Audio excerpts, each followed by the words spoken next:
네, 안녕하세요. 수호 전문가입니다. 네, 오늘은 5월 9일입니다. 5월 9일 오후 3시 장이 이제 끝나갈 시간이 되고 있는데요. 오늘은 살펴볼 종목은 폴라리스 AI입니다. 네, 최근에 상당히 가파르게 주가가 상승을 하고 있는데요. 약 2.5배 정도 상승을 했죠. 어떤 이유에서 이렇게 주가가 상승을 하고 있는지 또 향후에 주가 흐름을 예측해보는 시간을 갖도록 하고요. 재료를 알아야 상승의 이유를 근거를 알아야 우리는 대응을 할 수가 있습니다. 맞죠? 그래서 지난 여기 1월부터 3월까지 상승의 이유하고 또 최근의 상승 이유를 분석해 보도록 하겠습니다. 자, 우선 폴라리스 AI는 이제 리노스라는 기업이었죠. 리노스라는 기업. 이 리노스가 폴라리스 오피스에 합병이 되면서 이제 사명을 폴라리스 AI로 변경을 하고 새로운 사업을 한다 이런 내용입니다. 기존의 리노스는 사실 영업이익이 사업 구조가 그게 좋은 회사는 아니었습니다. 홈페이지를 살펴보게 되면 네, 여기죠. 살펴보면 뭐 키플링, 이스트팩, 패션 잡화 부분 이제 도소매하는 사업을 가지고 있고 또 IT 분야, IT 솔루션 제공하는 사업 구조를 가지고 있습니다. 사실 매출이나 영업이익이 그렇게 크게 나타나지 않고 성장성이 있는 회사라고 보기는 어렵죠. 그런 상황에서 이제 폴라리스와 손을 잡게 됐는데, 자, 그 내용이 아마 2월 정도에 나온 거로 알고 있습니다. 여기 차트를 보시면 2월 14일이었나요? 상호 변경이 된 게 2월 14일. 네, 이날이었죠, 이날. 자, 사명을 변경하면서 새로운 사업으로 AI를 편입하겠다라는 내용을 밝히면서 이렇게 주가가 상승했고, 당시에 거대원에 관련된 재료같이 이제 부각이 되면서 주가가 단기간에 크게 상승을 하게 됩니다. 여기가 아마 고점이 3,600원이었나요? 3,200원. 그렇다면 거의 1,200원에서 3,200원까지 대략 3배 정도 상승을 했네요. 그쵸? 주가가 3배 정도 상승을 했고, 그리고 조정을 받았는데 1,600원까지 원사이드하게 밀려버립니다. 사실 어떤 종목이든 간에 이렇게 원사이드하게 밀리는 경우는 많지는 않아요. 이게 하락을 하다 잠깐 멈춰서 반등하는 흐름도 나오고 다시 밀리고 이런 흐름이 나와야 될 텐데 일방적으로 밀리는 조금 독특한 좀 특징적인 주가의 흐름을 보여주게 됩니다. 그리고 나서 다시 주가가 반등을 하면서 급등이나 하게 됐는데 자, 여기 급등 구간의 재료는 뭐였나요? 뉴스를 보면서 말씀을 드리겠습니다. 자, 여기 뉴스 보시면 폴라리스 AI가 폴라리스 쉐어테크라는 기업의 주식을 47% 취득을 하였다라고 나왔습니다. 이렇게 이제 지배를 하게 되는 거죠. 그리고 이 폴라리스 쉐어테크가 어떤 재료에 엮이나요? 네, 엔비디아와 엮이게 됩니다. 보통 이제 대기업하고 여기 보시면 폴라리스 AI 관계사가 엔비디아 스타트업 육성 프로그램 선정이 됐다라고 나와 있고 상한가에 갔다고 나와 있습니다. 5월 8일 상한가를 갔죠. 폴라리스 쉐어테크가 엔비디아 이셈션에 선정이 된 내용이 재료가 돼서 주가가 크게 올랐는데요.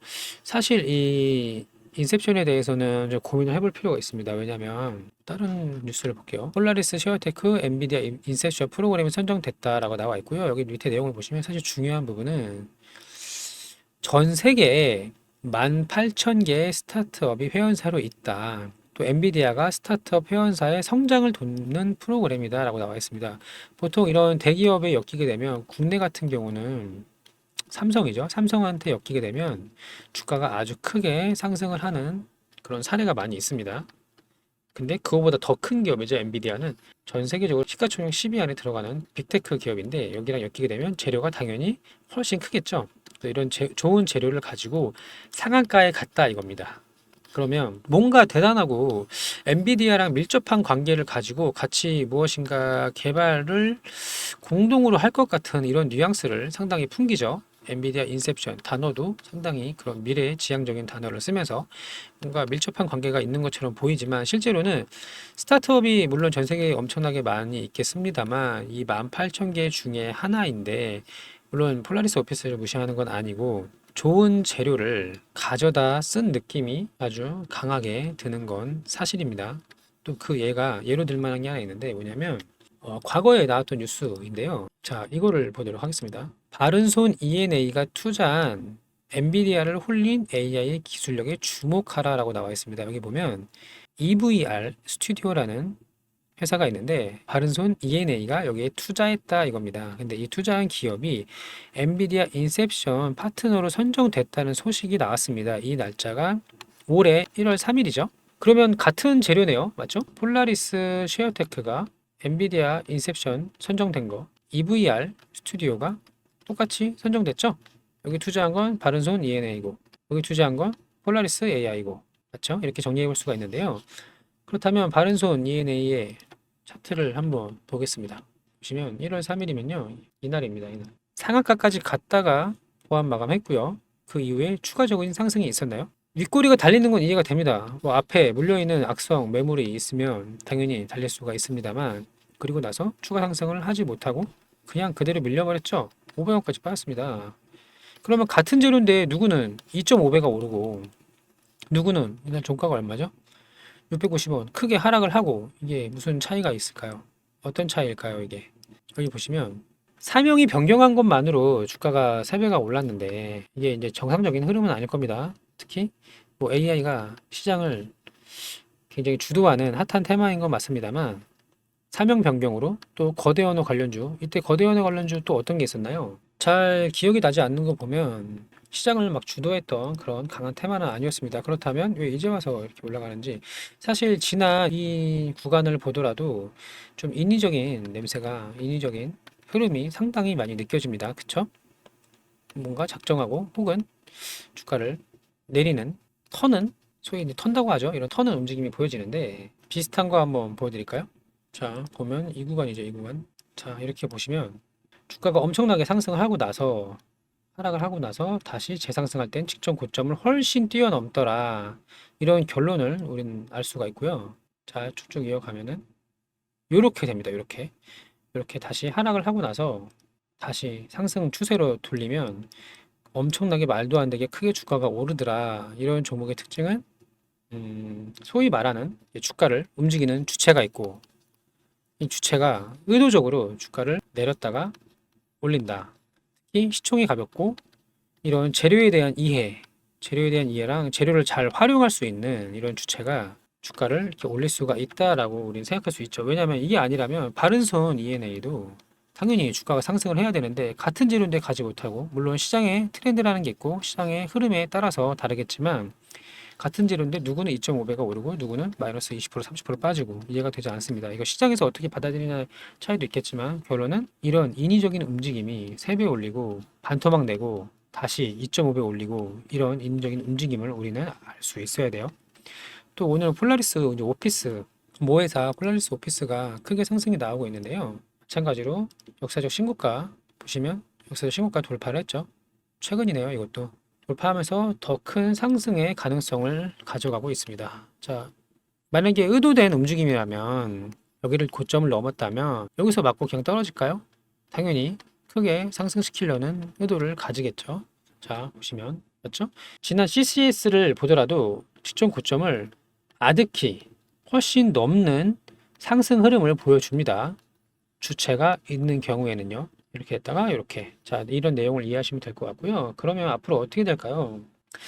앞으로는 추가 상승 가능성이 높다. 이거는 시장을 거스르는 움직임이다. 시장에 순응하지 않는 움직임이고 인위적인 움직임이다라는 걸 우리가 알 수가 있습니다. 그러면 사실 이런 구간에서 잡는 게 가장 좋긴 한데요.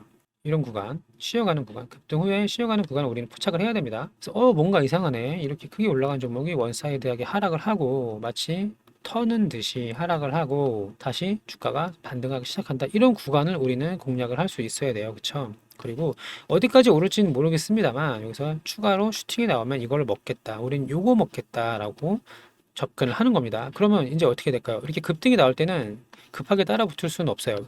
단기 매매 단타 하시는 분들은 따라 붙을 수 있겠지만, 오늘같이 등락폭이 클 때는 직장인분들, 특히 시장에 계속 집중을 하지 못하는 업무가 있으신 분들은 이런 데 사지 마시고 이런 구간을 기다리셔야 됩니다. 그래서 지지선이 확인되고 뭐 급락이 나오지 않고 재상승하는 이런 상승 초입을 잘 공략할 수 있어야 되겠죠. 그게 오늘 폴라리스 오피스의 이제 상승 이유가 되기도 할 텐데요. 어쨌든 추세는 살아있고 위로 가려는 힘은 아직 강하게 남아 있습니다. 여기까지만 말씀드리면 어떻게 해야 될지 아시겠죠? 자, 3,700원 정도, 지금 현재가 3,700원에 아마 종가 이 근처에 마감을 할 것 같은데, 여기서 며칠, 하루 이틀 정도 더 지켜보시고 살짝 들어갔다가 나올 수 있어야 되는 거예요. 이런 구간, 여기는 이제 손절이 나올 수도 있었겠죠? 이런 구간, 여기서 만약에 내 예상대로 흐름이 나오지 않는다, 그럼 짧게 5% 손절시키고 나오고 그 다음 추가 상승분을 먹는 겁니다. 이런 매매를 반복하면 계좌를 불려나갈 수가 있겠죠. 자, 이렇게 해서 폴라리스 AI에 대해서 간단하게 좀 살펴봤는데요. 내용을 정리하면 이겁니다. 리노스 별로 성장성이 없는 리노스가 폴라리스 오피스 그룹에 합류를 하면서 사명을 바꿨다. 특히 시장에서 먹히는 AI를 사명에 넣었다는 것은 의도적인 거다. 의도적인 이런 단어, 시장에서 먹히는 단어를 넣고 나서 주가가 이렇게 3배가 올랐다. 그쵸? 정리하면 그리고 나서 반토막이 났다. 역시 시장이 순응하지 않는다. 시장이 이렇게 원사이드하게 빠진 게 아니었죠. 그리고 나서 다시 재상승이 나오면 직전 고점을 아득히 넘을 수 있다는 거는 이제 CCS를 보면서 예를 들었습니다. 이렇게 정리할 수 있을 것 같고요. 이건 뭔가 냄새가 상당히 난다. 냄새가 나는 종목이다라는 걸 우리는 알 수가 있습니다. 자, 이후에 주가가 어떻게 될지 또 지지선 확인하고 우리는 이렇게 급등하는 종목의 중간에 따라 붙어서 지지선 확인해서 수익 먹고 나오면 되는 겁니다. 네. 이렇게 해서 간단하게 좀 알아봤고요. 추가로 더 추가 상승이 나온다면 또 좋은 다른 뉴스가 나온다면 안내 드릴 수 있도록 하겠습니다. 오늘 영상이 도움이 됐다면 좋아요 버튼을 눌러주세요. 네, 그럼 제가 더 힘을 내서 영상을 많이 안내 드릴 수 있도록 하겠습니다. 오늘도 시청해 주셔서 감사합니다.